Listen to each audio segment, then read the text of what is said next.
Hi, I'm Shannon. We're talking tonight about when to intervene with your parents. What are the red flags that you should be looking for? When is it time to start to take steps to, prevent a crisis? And it's a challenge because there's a preliminary issue that needs to be addressed that I think a lot of people miss. And that one is that, you may not be able to be the intervener. Unfortunately, our parents don't always trust us to make decisions for them, or they may feel manipulated. They may have an idea of how they want this thing to go, and it may be different than your idea. So oftentimes what we encourage our clients to do is really to get their parents in the hands of the appropriate professionals. And that's usually an elder law attorney coupled with an elder care coordinator. Usually if it's a life care planning lawyer, they have that all together in-house, but some elder law attorneys will also use a geriatric care manager in addition to providing their legal services. And those professionals can work hand in hand to do an assessment and then to help direct the parents as far as what they have in mind for how they want to get sick and die, because that's usually how it works. But they also will bring your parents back to you. If you offer yourself as that helper, that available person, that professional can then use you in the plan itself. The key will be for you to be trustworthy and to honor your parents' wishes and not try to manipulate them to do it your way. And that can be very challenging, and it can require a lot of patience, and things will start to happen. And so let's talk about some of those red flags. Giving money away.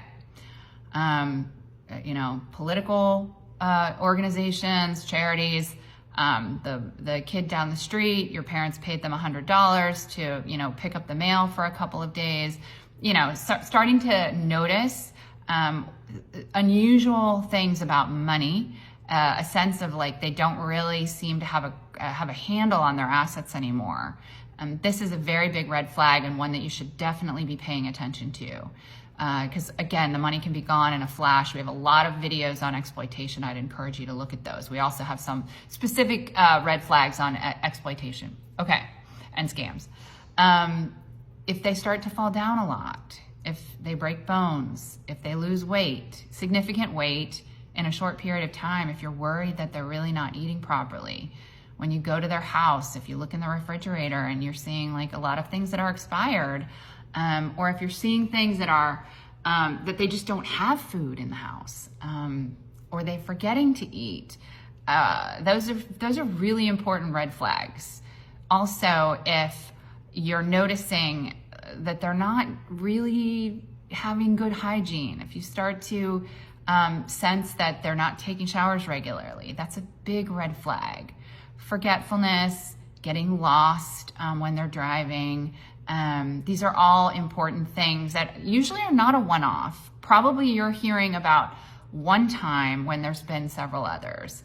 If neighbors, family members, people from church are contacting you and raising concerns, this is a very important red flag to identify.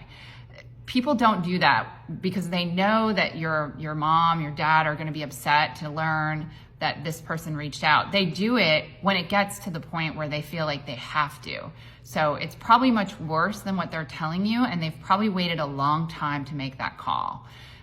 So pay attention to those things. And then again, it's not about, kind of attacking your parent. It's more about, hey, I heard this seminar in town from an elder law attorney, or I've heard that this elder law attorney is really good.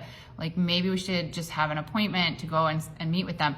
I won't be present during that meeting, Mom. It's, it would be for you. And, if you like this lawyer and you have a good relationship, then maybe this is someone who can help us with just getting your affairs in order. So those kinds of things can be very powerful. Okay, so once you get that professional on board, and hopefully you get to be brought back in the loop as far as what the plan is, again, it's very important to maintain that trust so that you are the one who's being directed and you're not the director. Even when we start to see a dementia process, it's still important to honor the wishes of our person. And it can be hard. Medical decision making, those types of things, it can be a very, very hard challenge. So I encourage you, get professionals on board who can help you with that process. Educate as much as you can. That may mean getting online and just learning as much as you can, listening to videos, getting on YouTube, really engaging, even therapy. Geriatric care doctors are very helpful at times with social workers that they may have on staff. All of these things become really, really important for you at this stage. And I wish you all the best. Okay, I hope this is helpful. I'm Shannon.